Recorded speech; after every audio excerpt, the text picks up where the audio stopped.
दोस्तों आईफोन 16 जब आया था बहुत सारे अपडेट्स मिले थे, लेकिन बहुत सारी चीजें फिर भी छोड़ दी गई थी, जैसे कि 120 हर्ट्ज का डिस्प्ले। अब ये तो एक एग्जांपल है, लेकिन 17 के साथ भी बहुत सारे एक्सपेक्टेशन हम लगा के रखते हैं।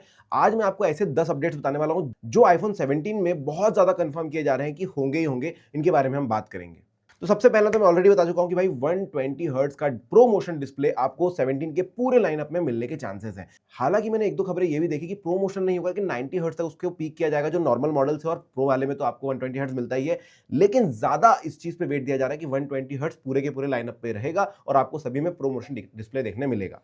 लेकिन दूसरी जो चीज सुनने में आ रही है वो सारे के सारे लाइनअप को चेंज कर देगी, जैसे कि 16, 16 प्रो, 16 प्रो मैक्स के अंदर भी आपको 12 MP सेल्फी कैमरा मिलता था, लेकिन अभी कहा जा रहा है कि 24 MP का सेल्फी कैमरे में उसे तब्दील कर दिया जाएगा।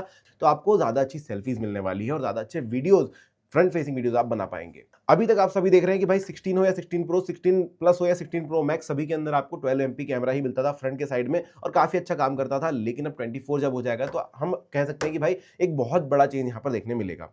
अब आप लोग ये मत बोल देना कि भाई कैमरा बड़ा कर रहे हैं तो डायनामिक आइलैंड भी बड़ा हो जाए, क्योंकि अगली अपडेट इसी बात पर है कि डायनामिक आइलैंड को और ज्यादा स्लिम किया जा रहा है और ज्यादा छोटा किया जा रहा है। तो मे भी आपको जो स्क्रीन साइज है वो उतना ही मिले, लेकिन आपको स्क्रीन पे विजिबिलिटी थोड़ी ज्यादा मिल जाए अपने जो भी कंटेंट देख रहे हो उसकी, क्योंकि डायनामिक आइलैंड को और छोटा किया जा सकता है। वैसे हमने देखा कि भाई 3 से 4 फोन के बाद वो हमेशा कुछ ना कुछ नया लाते हैं, जैसे कि आपने XR के बाद 11 में, 12 में, 13 में सेम चीज देखी, लेकिन 14 प्रो जैसे आपको डायनामिक आइलैंड देखने मिल गया। तो 14, 15, 16 अब हो चुके हैं, 17 में हो सकता है कि भाई डायनामिक आइलैंड के साथ वो कुछ छेड़छाड़ करें या उसको थोड़ा सा बदले, या 18 में हम ये एक्सपेक्ट कर पाएंगे कि हाँ भाई अब डायनामिक आइलैंड के अलावा भी कुछ नया इन्वेंशन एप्पल ने किया है। लेकिन फिलहाल हम ये कह सकते हैं कि थोड़ा स्लिम वो हो जाएगा। अगला जो अपडेट है ये वीडियोग्राफर्स के लिए बहुत ज्यादा तगड़ा है, क्योंकि अभी तक हम लोग आईफोन 16 प्रो में भी देखते थे कि दो 48 MP के कैमरे आपको मिलते थे और एक 12 MP का सेंसर दिया जाता था जो कि टेलीफोटो होता था। इस बार हो सकता है कि ट्रिपल 48 MP कैमरा सेटअप आपको मिल जाए। ये बताया जा रहा है कि टेलीफोटो लेंस को भी अपडेट किया जाएगा 48 MP में और 3.5x तक का जूम आपको प्रोवाइड कर पाएगा। तो अगर अभी तक आप लोग जूम में थोड़ा सा भी दिक्कत पा रहे थे, अभी टेलीफोटो के साथ आपको और ज्यादा अच्छा जूम मिल जाएगा, ज्यादा अच्छे से आप फोटोग्राफी कर पाएंगे, वीडियोग्राफी कर पाएंगे। तो मैंने बहुत सारे लोगों को देखा कि आईफोन खरीदना ही इसलिए कि भाई मेरे रील्स अच्छे से बन जाए, मेरा वीडियो अच्छे से बन जाए, फिर मेरी फोटोज बहुत अच्छी आ जाए। तो ये एक अपडेट बहुत बड़ा अपडेट हो सकता है। हालांकि 2 से 3 वेबसाइट्स पे ये चीज मुझे दिखाई दी कि भाई क्लियर है कि हाँ ऐसा कुछ होगा, बट अभी नहीं कह सकते। जब लॉन्च होगा तभी पता चलता है कि क्या होता है, क्योंकि एक्सपेक्टेशंस हमेशा हम लोग बहुत ज्यादा लगा लेते हैं, उसके बाद पता चलता है कि 4 चीजें रोक ली गई है, वो नेक्स्ट अपडेट में मिलेगा। आईफोन 17 के पूरे लाइनअप में आपको चिपसेट में भी अपग्रेड देखने मिल सकता है। हालांकि हर बार प्रो मॉडल्स में नया चिपसेट मिलता है, जैसे कि आपने 16 प्रो में देखा था कि आपको A18 प्रो चिपसेट दिया गया था, 15 में भी आपको A17 प्रो दिया गया था।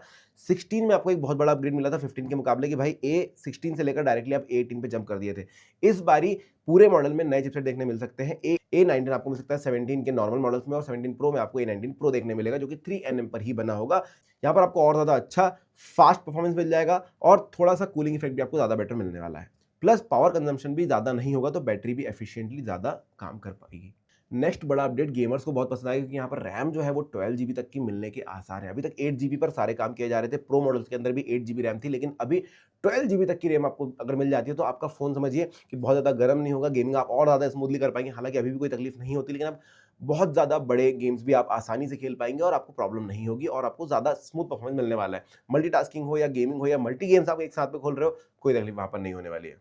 प्लस ये सारी तो गेम की चीज़ है, लेकिन अगर एआई वगैरह भी आप चलाना चाहते हो तो एक समय आता है जब रैम जो है कम पड़ जाती है। यहाँ पर आप बड़ी बड़ी एआई के फीचर्स भी बहुत आसानी से आराम से इस्तेमाल कर पाएंगे। तो ये कहीं ना कहीं आपको इस चीज़ का भी आइडिया देता है कि जैसे बहुत सारे लोग बोलते हैं सैमसंग से थोड़ा सा पीछे रह गया एआई के मामले में, तो मे भी 12 GB रैम के साथ एप्पल यहाँ पर उस चीज़ को कवर अप करेगा और बहुत ज़्यादा अच्छे एआई फीचर्स आ सकते हैं।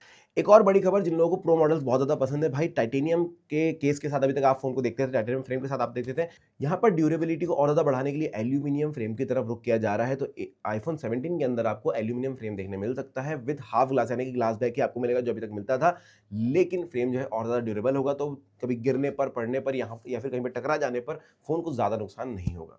अब एक नया कूलिंग सिस्टम भी यहाँ पर दिया जा रहा है कि भाई वेपर चैम्बर्स होंगे, जिसकी वजह से अगर आप एआई पे बहुत ज्यादा काम कर रहे हैं तो क्योंकि फोन हीटअप होगा, उस चीज में बहुत ज्यादा रैम यूज होगी, बहुत ज्यादा प्रोसेसर यूज होगा, तो उसको कूलिंग करने के लिए वेपर चैम्बर्स भी दिए जा रहे हैं। तो नए फोन आपको अभी तक के जितने भी फोन से गेमिंग अगर वो थोड़े भी हीटअप हो रहे हैं तो उससे थोड़े ज्यादा ठंडे नजर आएंगे और ज्यादा कूल नजर आएंगे। और अगला अपडेट थोड़ा सा एप्पल से हटके नजर आता है, क्योंकि एप्पल कभी भी बहुत ज्यादा फास्ट चार्जिंग पे नहीं बिलीव करता है, लेकिन फिर भी जैसे 16 में आपने देखा था, 16 और 16 प्रो के अंदर भी आपको 30 वॉट तक की फास्ट चार्जिंग दी गई थी। आप इवन वायरलेसली मैक्सेफ से 25 वॉट तक चार्ज कर पाते थे। अभी अभी 17 के अंदर आप ये देख सकते हैं कि भाई 35 वॉट तक की चार्जिंग आपको मिल सकती है चार्जर से, और ची चार्जर को भी काफी ज्यादा इंप्रूव किया जाएगा, तो वहां पर भी आपको एक फास्ट चार्जिंग वायरलेसली मिल सकती है। तो ये कुछ अपडेट्स हैं। इसके अलावा एक और छोटा सा अपडेट है जो कि आपको बहुत ज्यादा पसंद आएगा, वो है दोस्तों कि अभी तक एप्पल, अगर आप केबल से पावर शेयर करना है तो बिल्कुल कर सकते हैं, 16 से किसी 12 को, 13 को, 14 को आप चार्ज कर सकते थे, जिसमें ज़्यादा बैटरी हो। अभी वायरलेस चार्जिंग भी 7.5 वाट तक की आ सकती है प्रो मॉडल्स के अंदर, कि भाई आप